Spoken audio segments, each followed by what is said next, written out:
जो है वो दृष्टि के साइंस को हम देखने वाले हैं। और यहाँ पे जो है बहुत सारे इसके पार्ट मैंने बना दिए हैं, तो आपने नहीं देखा होगा तो प्लीज़ उसको वॉच कर सकते हैं। Like and share and subscribe भी माई चैनल को कर सकते हैं, ठीक है। सपोर्ट की मुझे बहुत ज़रूरत है। यहाँ पे देखिए बताया जा रहा है क्या कि उपग्रहों की गति जो है वो स्पेशली हम लोग आज देखने वाले हैं डियर। यहाँ पे जो है उपग्रहों की गति के बारे में बताया जा रहा है कि मोशन ऑफ सैटेलाइट्स को जब देखते हैं तो यहाँ पे सैटेलाइट के बारे में हमको जानना जरूरी हो जाता है, ठीक है।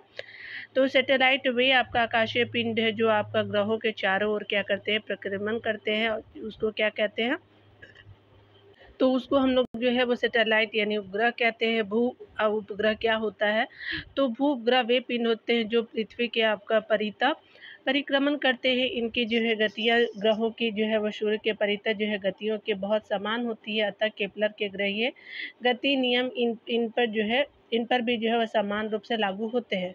इन जो है उपग्रहों की गति इन उपग्रहों की पृथ्वी के परितः कक्षाएं जो है वृत्ताकार अथवा जो है दिग्वृत्ताकार होती हैं। आगे अगर बात करें तो बताया जा रहा है कि पृथ्वी के चारों ओर जो है वो परिक्रमा कर रहा कृत्रिम उपग्रह इसलिए आपका पृथ्वी पर नीचे नहीं गिरता है, क्योंकि पृथ्वी का आकर्षण बल जो है कृत्रिम उपग्रह की गति के लिए आवश्यक जो है त्वरण प्रदान करता है, ठीक है। किसके लिए, तो कृत्रिम उपग्रह के लिए।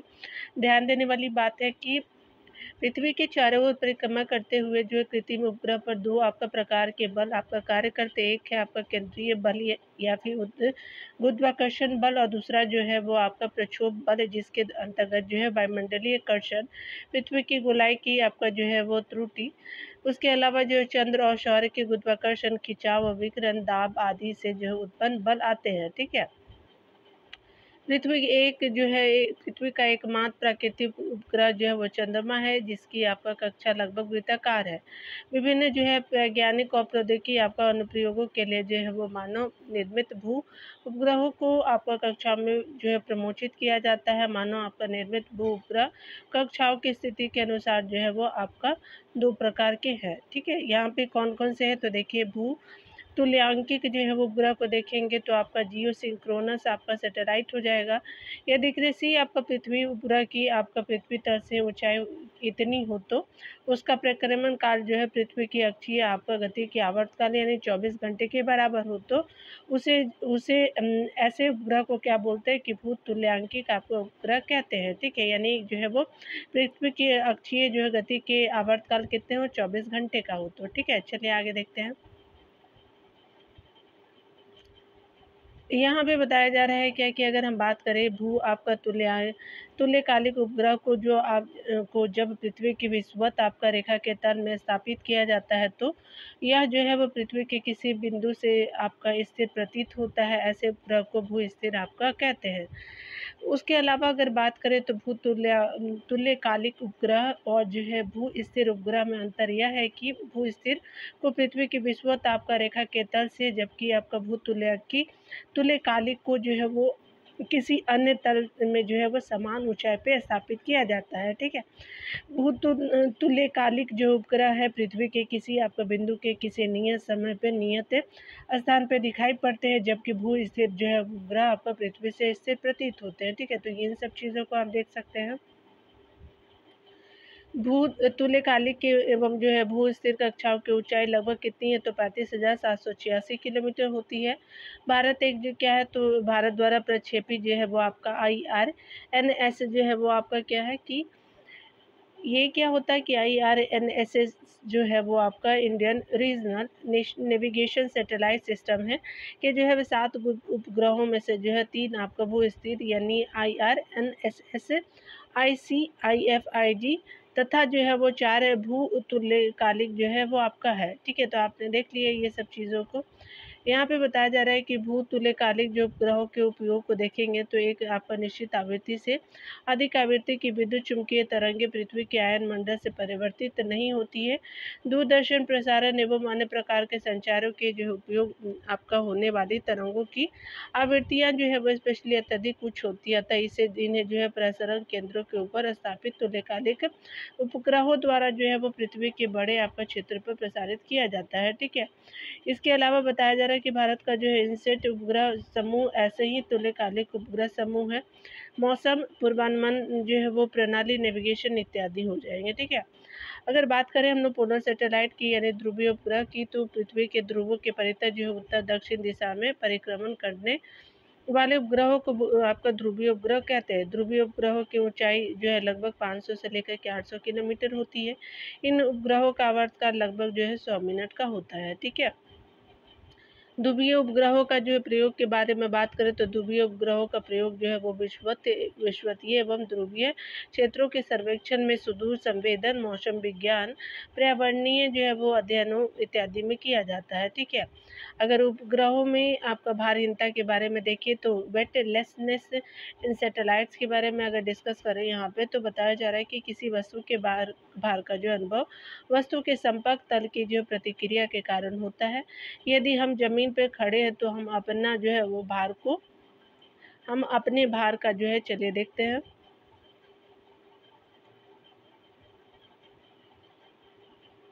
भार का जो है वह अनुभव जो अपने पैरों पर पृथ्वी तल की जो प्रतिक्रिया यानी पृथ्वी के गुरुत्व बल के फलस्वरूप के कारण करते हैं। ठीक है।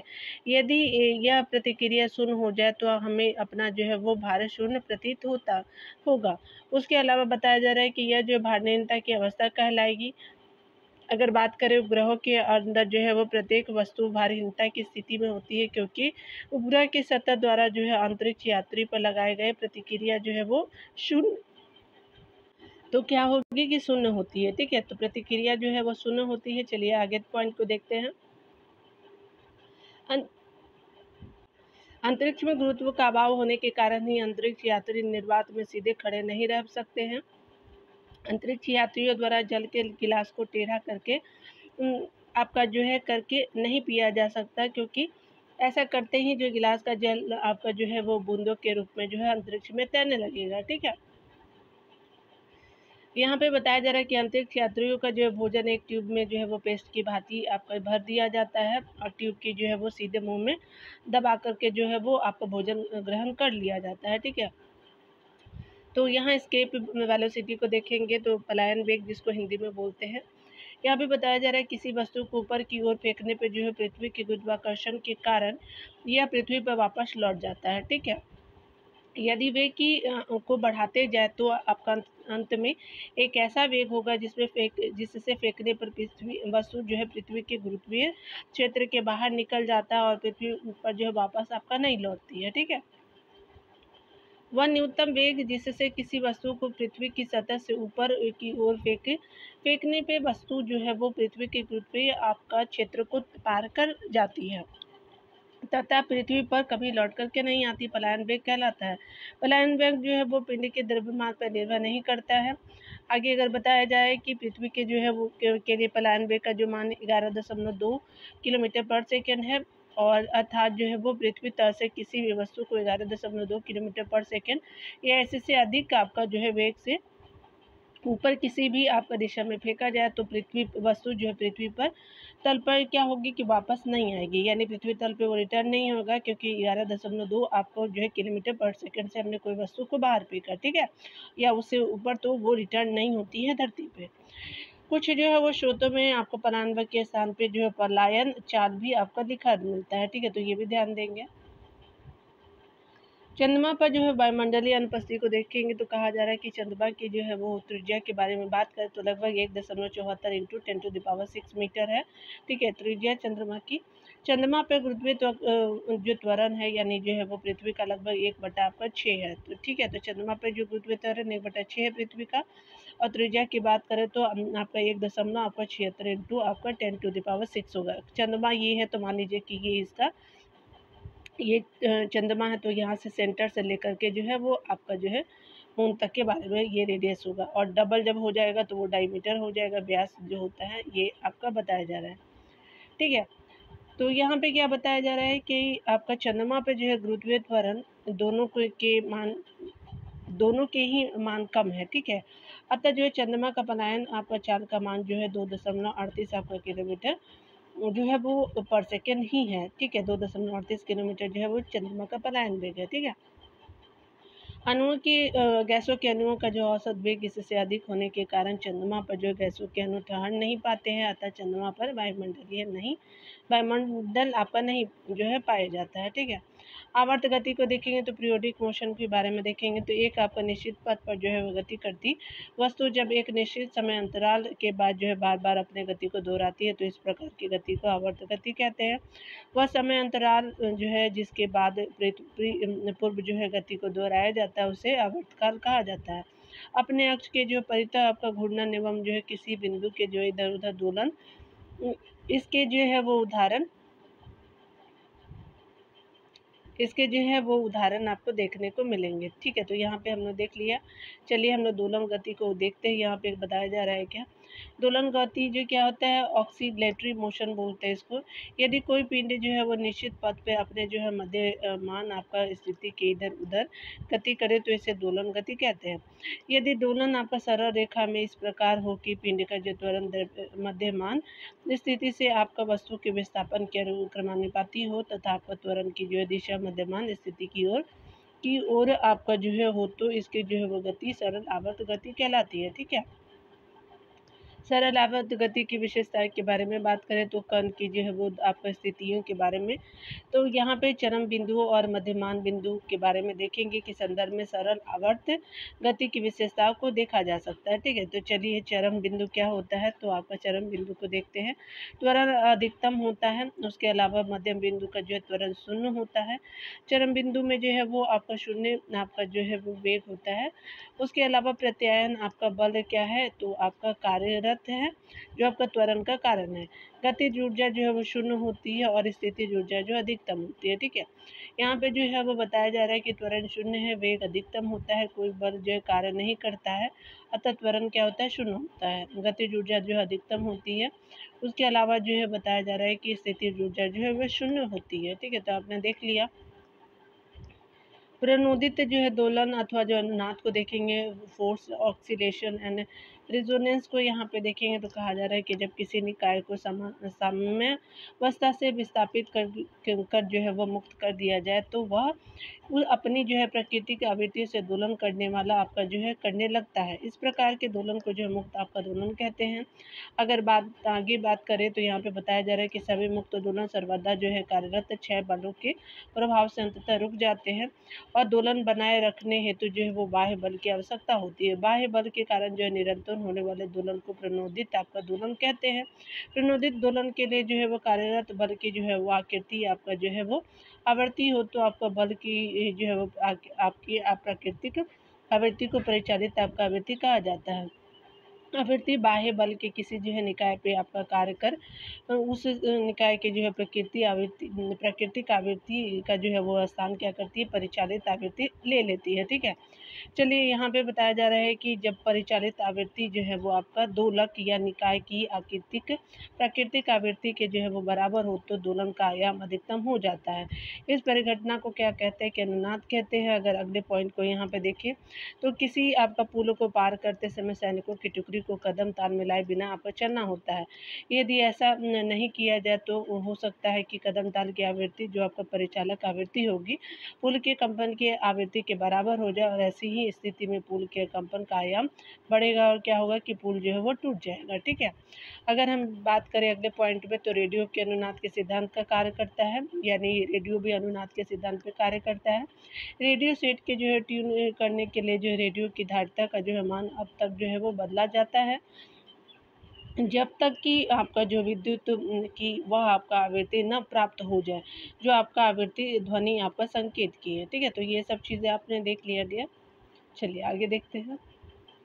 लोलक या पेंडुलम को यहाँ पे हम देखने वाले हैं। लोलक और पेंडुलम में कहा जा रहा है क्या कि अगर हम बात करें यहाँ पे अगर कोई एम द्रव्यमान की गोली नगण्य द्रव्यमान के धागे से बंधी हुई किसी धुरी के जो है परितः आपका सरल आवर्त गति करती है तो इसे जो है लोलक कहा जाता है। लोलक द्वारा एक जो है पूर्ण आवर्त में लगने वाले समय को जो है लोलक आवर्तकाल कहते हैं। किसी लोलक का जो है आवर्तकाल यानी टी जो है उसकी आपका लंबाई जो है वो स्पेशली आपका एल और गुरुत्वीय त्वरण जी का पर जो है वो निर्भर करता है। ठीक है, स्मॉल जी पे निर्भर करता है। इसका लोलक के द्रव्यमान एम से कोई आपका संबंध नहीं है तो टी इक्वल टू क्या हो जाएगा 2 पाई जो है वो एल बटा आपका जो है वो स्मॉल जी और होल रूट हो जाएगा। ठीक है, यहाँ पे बताया जा रहा है क्या कि अगर बात करें यदि एक पेंडुलम या लोलक आवर्तकाल गर्मियों में बढ़ जाता है तो सर्दियों में क्या होता है कि घट जाता है। गर्मियों में बढ़ जाता है क्योंकि गर्मियों में लंबाई बढ़ती है और सर्दियों में सिकुड़ती है, तो ये दोनों याद रखेंगे। ऐसे ही पूछ दिया जाता है, पूछा जाएगा कि गर्मियों में क्या होगा, तो आपका जो है वो बढ़ जाएगा और सर्दियों में घट जाएगा। लोलक या पेंडुलम की जो है वो आपका क्या आवर्तकाल, ये पूछा भी जाता है। अगर आपने कोई एग्ज़ाम दिया होगा तो ज़रूर देखा होगा ये सब चीज़ें। इसी प्रकार पेंडुलम घड़ियों का आवर्तकाल कम होने के कारण जो है शीतकाल में ये जो है वो तीव्र हो जाती हैं, जबकि जो है गर्मियों में सुस्त हो जाती है। ठीक है, यहाँ पे बताया जा रहा है कि अगर आपका झूले पर बैठी झूला झूल रही लड़की जो है झूले पे खड़ी हो जाए तो आपका झूले की आप झूले की दूरी से उसके द्रव्यमान केंद्र की दूरी क्या होगी कि आपका कम हो जाने के कारण, अर्थात जो है प्रभावी बल कम हो जाने के कारण जो है वो झूला का आवर्तकाल कम हो जाएगा और झूला जो है वो तेजी से दोलन करने लगेगा। यहाँ पे बताया जा रहा है कि अगर एक जो है लोलक को भूमध्य सागर से ध्रुव की ओर ले जाया जाए तो आपका जी के मान में परिवर्तन के कारण उसका आवर्तकाल भूमध्य रेखा पे अधिकतम और ध्रुवों पे क्या होगा कि न्यूनतम होगा। यहाँ पे बताया जा रहा है कि सरल आवर्त गति करने वाले लोलक जब अपने जो है मध्यमान आपका स्थिति से गुजरता हो तो आपका क्या है कि उस पर जो है कोई आपका बल आपका कार्य नहीं करता, उसका त्वरण शून्य होता है, वेग अधिकतम होता है, गतिज ऊर्जा भी अधिकतम होती है, स्थितिज ऊर्जा जो है वो शून्य होगी, त्वरण और गतिज ऊर्जा शून्य होगी। ठीक है, लोलक जो है वो आपका अंत जो है अंततः जो है लोलक अंततः जो है वो बिंदु चरम स्थिति पर पहुंचता है तो क्या होता है कि त्वरण अधिक हो जाता है, उस पर लगने वाला जो है बल अधिकतम होता है। उसके अलावा बताया जा रहा है कि गतिज ऊर्जा जो है शून्य होकर के स्थितिज ऊर्जा में संचित आपका हो जाती है, स्थितिज ऊर्जा जो अधिकतम हो जाती है और वेग जो है वो शून्य हो जाता है। ठीक है, चलिए आगे देखते हैं। यहाँ जो है वो हम आपका वर्क एनर्जी एंड पावर को देखेंगे। ठीक है, चलिए स्टार्ट करते हैं हम लोग। यहाँ भी बताया जा रहा है कार्य ऊर्जा और शक्ति के बारे में देखेंगे तो कार्य को सबसे पहले देखते हैं। समान बोलचाल की भाषा से अलग जो है वो भौतिक आपका विज्ञान में कार्य का जो है विशेष अर्थ है। यहाँ पे बताया जा रहा है किसी वस्तु पे जो है वो बल लगाकर बल की जो है दिशा में विस्थापन उत्पन्न करना कार्य है। कार्य की माप लगाए गए बल और बल की दिशा में वस्तु के विस्थापन के गुणनफल के बराबर होती है। कार्य क्या है तो कार्य इक्वल टू जो है बल इंटू बल की दिशा में विस्थापन हो जाएगा। उसके अलावा बताया जा रहा है कि यदि किसी वस्तु पर एफ आपका बल लगाया जाता है और जो है बल की दिशा में विस्थापित आपका जो है वो डी होता है तो आपका क्या हो जाएगा कि आपका डब्ल्यू इक्वल टू आपका एफ इंटू जो है वो आपका विस्थापन डी हो जाएगा। ठीक है, याद रखेंगे, आप इसको जो भी एंगल बोलते हैं वो देख लीजिएगा। ठीक है, तो ये जो है वो आप सॉल्व करना चाहेंगे तो कर लीजिएगा, ये हम नहीं देखने वाले हैं। चलिए, यहाँ पे बताया जा रहा है कि कोई भी जो है कार्य संपन्न नहीं हुआ माना जाता है, तो इसको देखेंगे तो कार्य क्या है, तो स्पेशली अगर बात करें तो कार्य एक अदिश राशि, ये इंपॉर्टेंट है, इसका जो मात्रा कार्य का जूल होता है। साधारण नियंत्र किसी भी जो है व्यक्ति द्वारा आपका कम बल प्रयोग करके भी जो है वो उतने ही आपको मात्रा में काम करने में सहायक आपका जो है सहायता करते हैं। ठीक है, एनर्जी को देखते हैं तो एनर्जी में कहा जा रहा है कि किसी वस्तु द्वारा कार्य करने की क्षमता को जो ऊर्जा कहते हैं, ऊर्जा भी जो है वो कार्य की तरफ जो है वो अदिश राशि है और इसका जो मात्रक भी जूल है। ऊर्जा जो है वो क्या है कि दो प्रकार की होती है, उसके आगे बताया जा रहा है कि काइनेटिक ऊर्जा को हम देखेंगे। तो काइनेटिक ऊर्जा जिसको गति ऊर्जा कहते हैं तो इसको देखेंगे। यहाँ पे बात करें तो किसी वस्तु के जो है वो गति के कारण उसमें जो है वो कार्य करने की दिशा होती है, उसे जो है गतिज ऊर्जा कहते हैं। इसे संकेत के ई से जो है वो दर्शाते हैं। गतिज जो है वो गतिमान वायु में जो है गतिज ऊर्जा है। ठीक है, याद रखेंगे, यदि एम द्रव्यमान की वस्तु जो है वी वेग से आपका गतिमान हो तो उसका जो है वो गतिज ऊर्जा क्या होगा, तो आपका क्या है कि आपका काइनेटिक एनर्जी बटा हाफ एम बी स्क्वायर आपका हो जाएगा। ठीक है, तो याद रखेंगे, बहती हुई आपका हवा में जो है गतिज ऊर्जा होती है, तो ये आप ध्यान रखिएगा। एग्जाम्पल के तौर में पूछ दिया जाता है बहुत बार।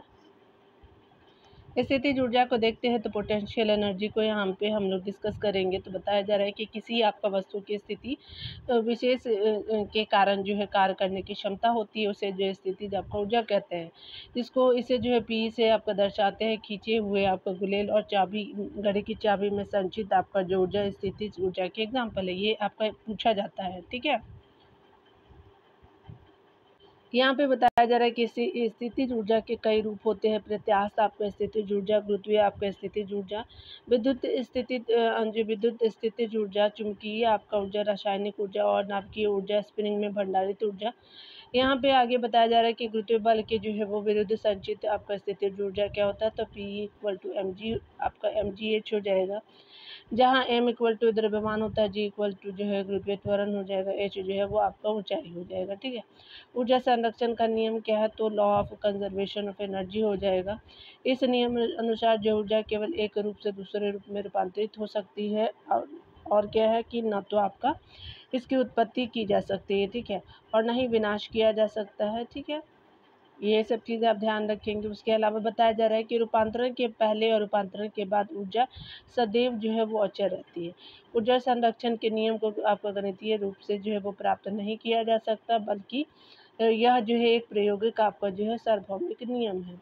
यदि m द्रव्यमान की एक जो है वस्तु h ऊंचाई से आपका स्वतंत्रता पूर्वक गिराई जाती है तो क्या होता है, तो बताया जा रहा है कि प्रारंभ में स्थितिज ऊर्जा जो है Pe का मान जो है mgh आपका होगा और गतिज ऊर्जा 0 होगी।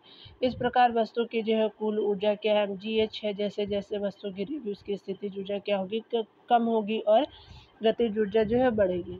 न्यूनतम बिंदु पर जो है वह वस्तु की गतिज ऊर्जा अधिकतम और स्थितिज ऊर्जा जो है वो 0 हो जाएगी। स्थितिज ऊर्जा प्लस जो है वो गतिज ऊर्जा बराबर जो है वो आपका अचर रहेगा। ठीक है, तो ये आपने देखा mgh plus half mv² constant हो जाएगा। यहाँ पे बताया जा रहा है कि किसी वस्तु की स्थितिज ऊर्जा तथा आपका गतिज ऊर्जा का योग उसकी जो है वो कुल यांत्रिक ऊर्जा है। ऊर्जा का रूपांतरण के बारे में देखेंगे तो ऊर्जा का एक या अधिक जो है वो प्रकार में रूपांतरण होता है। ऊर्जा को एक आपका रूप में से जो है अन्य रूप में जो है वो क्या किया जाता है कि विभिन्न उपकरणों की सहायता से परिवर्तित किया जा सकता है। जैसे आपको विद्युत ऊर्जा से प्रकाश ऊर्जा, और ऊष्मा जो है वो स्पेशली आपको विद्युत बल से मिलता है, तो विद्युत ऊर्जा से प्रकाश और ऊष्मा मिलता है, ये आप ध्यान दे सकते हैं। रासायनिक ऊर्जा से जो है वो विद्युत ऊर्जा विद्युत शेल में हो जाएगा। यांत्रिक ऊर्जा से विद्युत ऊर्जा जो है वो डायनेमो में हो जाएगा।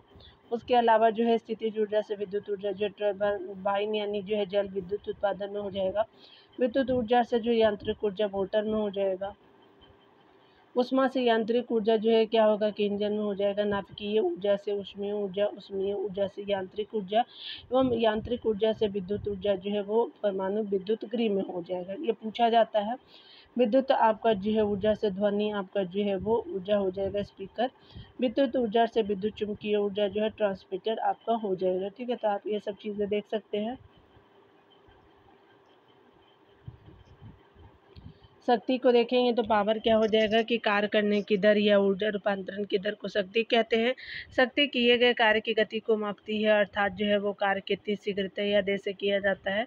यदि कोई लाभार्थी t समय में w आपका जो है कार्य करता है तो शक्ति का मान क्या होगा, तो शक्ति = आपका जो है वो कार्य बटा जो है वो समय होता है। ठीक है, P = जो है वो w/t हो जाएगा। आप अगर फॉर्मूला को देखें, शक्ति का मात्रक जूल आपका प्रति सेकेंड है, जिसे आपका वाट भी कहा जाता है। उपयुक्त व्याख्या से हम ये कह सकते हैं कि एक वाट वह शक्ति है जिससे आपका 1 सेकंड में एक आपका जूल कार्य किया जाता है। ठीक है, 1 वाट बराबर क्या होता है, तो 1 वाट बराबर जो है आपका 1 जूल प्रति सेकंड हो जाएगा। ऊर्जा जो है स्थानांतरण की ऊंचे दरों को जो है किलोवाट में व्यक्त करते हैं। 1 किलोवाट बराबर जो 1000 वाट हो जाएगा। ऊर्जा का व्यावसायिक मात्रक के बारे में बात करें तो जूल ऊर्जा का जो है बहुत छोटा मात्रक है, अतः जो है वो व्यावसायिक रूप से उपयोग होने वाली जो ऊर्जा के लिए जो असुविधाजनक है। इसलिए हम ऊर्जा का जो एक बड़ा मात्रक आपको उपयोग में लाते हैं, जिसे आपका किलोवाट आपका कहते हैं। 1 किलोवाट जो है वो आपका घंटा ऊर्जा की वह मात्रा है जो आपका 1 किलोवाट के स्रोत को 1 घंटा तक जो उपयोग करने में व्यय होता है। 1 किलोवाट बराबर जो है 1 किलो आपका जो है वो वाट हो जाएगा, इंटू आपका 1 आवर हो जाएगा। दोनों को जो है वो गुना कर देंगे तो आपका 1 किलोवाट में 1000 वाट होते हैं, और जो है आप दोनों को गुना करके 300 जो है वो आपका 3600 से आपका सेकंड से गुना कर देंगे तो आपका क्या हो जाएगा कि जो है करीब करीब 36 लाख के करीब जूल हो जाएगा। ठीक है, 1 किलोवाट जो है वो कितने जूल के बराबर होता है, तो 1 किलोवाट जो है वो 3.6 × 10⁶ आपका जूल के बराबर हो जाएगा। ठीक है, घरों, उद्योगों एवं व्यावसायिक प्रतिष्ठानों में व्यय होने वाली जो है वो ऊर्जा को यूनिट में व्यक्त करते हैं, जो आपका 1 किलोवाट के जो है वो आपका 1 किलोवाट पर आवर के समतुल्य है। 1 यूनिट बराबर क्या होता है, तो 1 किलोवाट आपका जो है पर आवर हो जाएगा। यहाँ पे बताया जा रहा है कि विद्युत उत्पादन केंद्रों में उत्पादित जो है वह बिजली को मापने हेतु और बड़े आपका मात्रक में मेगावाट का जो उपयोग किया जाता है। 1 मेगावाट बराबर जो है 10⁻6 वाट होता है। 1 मेगावाट इक्वल टू जो है 10⁻6 आपका क्या हो जाएगा कि वाट हो जाएगा। द्रव्यों के यांत्रिक गुणों को देखेंगे तो बताया जा रहा है कि मैकेनिकल प्रॉपर्टीज ऑफ मैटर को देखेंगे। ऐसा कुछ भी जिसमें जो है द्रव्यमान हो तथा स्थान गिरता हो द्रव्य कहलाता है।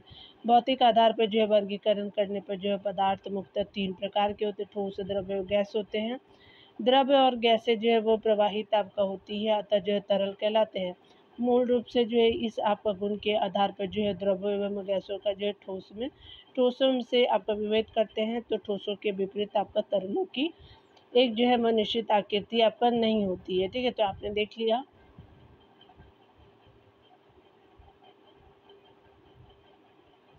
यहाँ पे हम लोग ठोस को देखने वाले हैं, डियर इम्पोर्टेंट है। ठोस को देखेंगे तो कहा जा रहा है कि द्रव्य का वह प्रकार जिसका आकार और आयतन आपका निश्चित होता है ठोस कहलाता है। ठोस पदार्थ का एक यांत्रिक गुण आपका प्रत्यास्थता है। उसके अलावा प्रत्यास्थता क्या होता है तो इलास्टिसिटी होती है। तो इसी आपका पदार्थ का वह गुण जिससे वह उस पर जो है वो प्रत्यारोपित आपका बल को हटाने पर अपनी प्रारंभिक आकृति या एवं जो है आकार को पुनः प्राप्त कर लेता है। तो प्रत्यास्थता आपका जो है वो कहलाता है। इसमें बताया जा रहा है कि इसके विपरीत जब किसी पदार्थ में अपने जो है प्रारंभिक आकृति एवं आकार प्राप्त करने की जो है वो प्रवृत्ति नहीं होती है और अस्थायी रूप से विरूपित आपका जो हो जाता है, तो इस प्रकार के पदार्थ को प्लास्टिक एवं जो है उस गुण को प्लास्टिकता आपका कहते हैं। ठीक है, ठोसे में प्रत्यास्थता के गुण के कारण जो है मानविक या जो है अंतर आणविक आपका गुण है, जो आपका विरूपक आपका बल हटा देने पर उन्हें जो है वह वापस अपने प्रारंभिक आपका स्थितियों में ले जाते हैं। ठीक है, यहाँ पे बताया जा रहा है कि प्रत्यास्थता की जो सीमा के बारे में देखेंगे, लिमिट ऑफ इलास्टिसिटी को देखेंगे। तो यहाँ पे बताया जा रहा है किसी पदार्थ पे लगाए गए विरूपक आपका बल की उस आपका सीमा को जिसके अंतर्गत पदार्थ में प्रत्यास्थता का गुण विद्यमान रहता है उस आपके पदार्थ का प्रत्यास्थता सीमा कहते हैं। जब किसी पिंड पे विरूपक आपका बल लगाया जाता है तो आपका प्रतिक्रिया स्वरूप उसमें एक प्रत्यायन आपका बल विकसित हो जाता है। यह प्रत्यायन बल जो है वो आपका प्रत्यारोपित बल के बराबर है तथा आपका दिशा में उसके जो है वो आपका विपरीत होता है। ठीक है, यहाँ पे बताया जा रहा है प्रतिबल क्या होता है तो स्ट्रेस जो होता है एकांक क्षेत्रफल पर लगने वाले प्रत्यायन आपका जो है बल को प्रतिबल कहते हैं। यदि पिंड के क्षेत्रफल ए वाले जो है किसी अनुप्रस्थ काट को की जो है लंबवत दिशा में लगाए गए बल का जो मान F आपका हो तो क्या होगा कि आपका प्रतिबल इक्वल टू क्या होता है F/A होगा। प्रतिबल का जो मात्रक आपका जो न्यूटन प्रति मीटर स्क्वायर अर्थात जो है पास्कल होती है। ठीक है, प्रतिबल बराबर क्या होगा तो प्रतिबल जो है को अगर हम लोग 3 सेक्शन में डिवाइड कर सकते हैं। अनुदैर्ध्य प्रतिबल हो जाएगा, स्पर्शी या अपरूपण प्रतिबल है और जलीय प्रतिबल। फिर जो है अनुदैर्ध्य प्रतिबल को 2 भागों में आपका किया गया, तनन आपका जो है वो बल और संपीड़न आपका प्रतिबल के रूप में। उसके अलावा अपरूपण विकृति के रूप में आप देख सकते हैं स्पर्शी या अपरूपण प्रतिबल को। ठीक है, यहाँ पे देखिए बताया जा रहा है क्या, यहाँ पे बताया जा रहा है कि तनन जो है वो क्या होता है कि लंबाई में वृद्धि होती है और लंबाई में जो कमी करता है संपीड़न। इससे क्या बनता है कि अनुदैर्ध्य विकृतियाँ बन जाती हैं। आप देख सकते हैं, आपका विकृति को देखेंगे तो विकृति क्या होता है तो प्रतिबल के परिणाम आपका स्वरूप वस्तु के आकार में विकृति आपका आ जाती है। वस्तु के एकांक आकार में होने वाला तुलनात्मक जो है परिवर्तन को विकृति कहते हैं। तो आप देख सकते हैं ये सब चीज़ों को। यहाँ जो है विकृति एक तुलना है, अतः इसका जो मात्रक नहीं होता। विकृति बराबर क्या होता है कि आपका लंबाई में परिवर्तन आपका जो है मूल लंबाई हो जाएगा। तो एंगल एल और जो है एल आपका डिवाइड आपका जो फ्रैक्शन में हो जाएगा, एंगल एल बटा आपका एल हो जाएगा। ठीक है, विकृति का जो है हुक लॉज को देखेंगे तो हुक का जो नियम के बारे में बात करें तो प्रत्यास्थता की सीमा के अंतर्गत किसी आपका पदार्थ पे कार्य करने वाला प्रतिबल उसमें उत्पन्न जो विकृति के समानुपाती होता है। प्रतिबल आपका जो है वो जस्ट रिवर्स होता है विकृति का। ठीक है, आपका प्रतिबल बटा विकृति क्या होता है, तो आपका ई हो जाएगा, यानी ई क्या है, तो प्रत्यास्थता गुणांक यानी मॉड्यूलस आपका इलेक्ट्रिसिटी को जो है वो आपका जो रिप्रेजेंट करता है, तो आपका प्रत्यास्थता गुणांक बटा प्रतिबल बटा एक विकृति हो जाएगा। यहाँ पे अगर बात करें तो प्रत्यास्थता गुणांक का मात्रा क्या होता है, न्यूटन आपका प्रति मीटर स्क्वायर यानी पास्कल होता है। उसके अलावा यंग प्रत्यास्थता गुणांक क्या है, तो यंग मॉड्यूलस क्या होता है कि अनुदैर्ध्य प्रतिबल और अनुदैर्ध्य विकृति के अनुपात को उस वस्तु के जो है पदार्थ का यंग प्रत्यास्थता गुणांक कहते हैं। ठीक है, यंग प्रत्यास्थता गुणांक क्या है, तो यहाँ पे जो है अनुदैर्ध्य प्रतिबल और अनुदैर्ध्य विकृति को देखेंगे।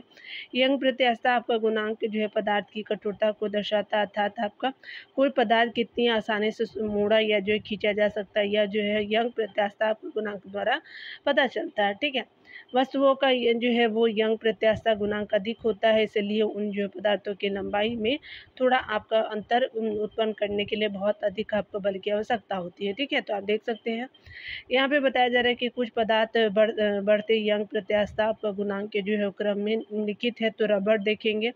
उसके अलावा जो है नायलॉन हो गया, आपका लकड़ी हो गया, अस्थि हो गया, बोन, शीशा हो गया, और यहाँ पे जो है एल्युमिनियम हो गया, दांत का इनेमल हो गया, पीतल हो गया, टाइटेनियम हो गया, स्टील हो गया।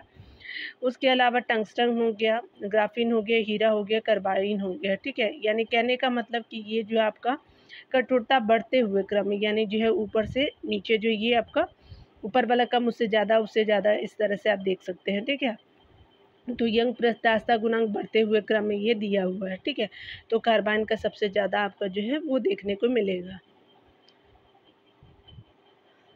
चलिए यहाँ पे बताया जा रहा है कि एक ही जो है पदार्थ से आपका बने विभिन्न आपका लंबाई के तारों को एक समान भार से जो है खींचा जाए तो सबसे आपका लंबे तार में हुई वृद्धि सर्वाधिक होगी। ठीक है, जबकि जो है सबसे आपका छोटे तार में न्यूनतम आपका वृद्धि होगी। ठीक है, तो ये आप चीज़ों को देख सकते हैं।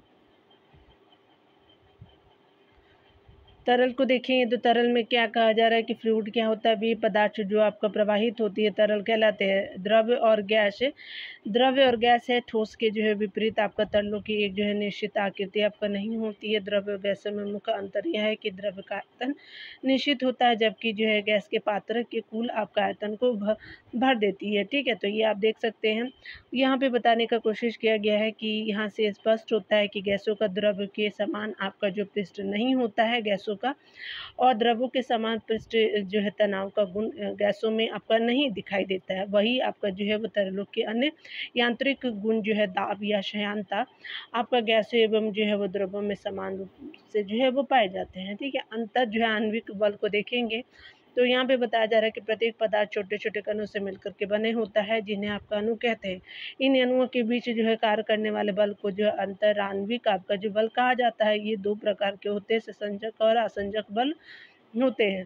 ससंजक बल के बारे में देखेंगे तो आपका कोहेसिव आपका जो है फोर्स हो जाएगा। एक ही पदार्थ के अणुओं के बीच आपका कार्य करने वाले आकर्षण बल आपका ससंजक बल कहलाता है। उसके अलावा अगर बात करें तो दैनिक जीवन में ससंजक बल के एग्जाम्पल को देखेंगे तो ये बहुत बार पूछा भी गया डीएड। ठीक है, तो आप इसको ध्यान दीजिएगा, बहुत सारा जो लाइनर होता है ना बहुत इंपॉर्टेंट होता है। ससंजक बलों के कारण किसी जो है वो द्रव्य की बूंदे जो है स्पर्श आपका संपर्क में आते ही मिल जाती है और एक आपको बड़ी बूंदे बना लेती हैं। जैसे भींगी हुई दो आपका प्लेटों को आपका अलग अलग करने के लिए जो है वो जल के अणुओं के ससंजक बल के विरुद्ध आपका काफ़ी बल लगाना पड़ता है। ठोस पदार्थ एक निश्चित आकृति के होते हैं, क्योंकि ठोस के जो है अणुओं के बीच संयोजक बल का जो है वो मान काफ़ी अधिक होता है। शीत यानी वेल्डिंग, इस प्रकार की वेल्डिंग में जो है वो धातुओं को मशीनों द्वारा इतना आपका अधिक दबाया जाता है कि इससे वह जो है आणविक पराश में आकर के परस्पर चिपक जाते हैं। ऐसे अणुओं के बीच जो है वो संयोजक आपका बल के कारण होता है। असंजक जो वो बल को देखेंगे तो बताया जा रहा है कि विभिन्न पदार्थ के अणुओं के बीच कार्य करने वाला आकर्षण बल जो है वो आपका असंजक आपका जो है वो बल कहलाता है। दैनिक जीवन में असंजक बल को देखें तो किसी वस्तु बर्तन आपका आदि का जो है वो जल से भीग जाना जो असंजक बल का एग्जाम्पल है। उसके अलावा बताया जा रहा है कि ब्लैक बोर्ड एवं चौक के कणों के भी जो है असंजक बल के कारण ही जो है लिखना संभव हो जाता है। पौधे के उत्तक तथा आपका जल के अणुओं के बीच जो है वो असंजक बल के कारण ही मृदा द्वारा अवशोषित आपका जल पौधे के जो है वो शीर्ष भागों तक जो है वो पहुँच जाता है। ठीक है, आप देख सकते हैं। पृष्ठ का जो भीगना के बारे में बात करें तो वेटनेस ऑफ सरफेस को देखेंगे। जब किसी द्रव ठोस युग्म के लिए आसंजक बल का मान द्रव के अणुओं के ससंजक बल के जो है मान से अधिक होता है तो वह आपका द्रव उस जो है वो ठोस को आपको गीला कर देता है। इसलिए जो है उदाहरण आपका जल के अणुओं से कांच का जो है वो पृष्ठ भीग जाता है। ठीक है, अगर बात करें आगे हम लोग यहाँ पे जो देखने वाले हैं, जब किसी द्रव्य आपका ठोस युग्म के लिए आसंजक बल का मान द्रव्य के अणुओं के आसंजक आपका ससंजक बल के मान से कम हो तो वह द्रव्य उस ठोस को गीला नहीं कर पाता है। उदाहरण के लिए अगर बात करें तो पारे के अणु आपस में तो जुड़ कर रहते हैं, किंतु आपका कांच से जो पारा नहीं चिपकता है। ठीक है, तेल तथा जो है वो आपका जल के बीच जो है आसंजक बल आपका जल के ससंजक बल से कम होता है, परंतु तेल के ससंजक बल से अधिक होता है। ठीक है, किसका? तो जल का आपका ससंजक बल।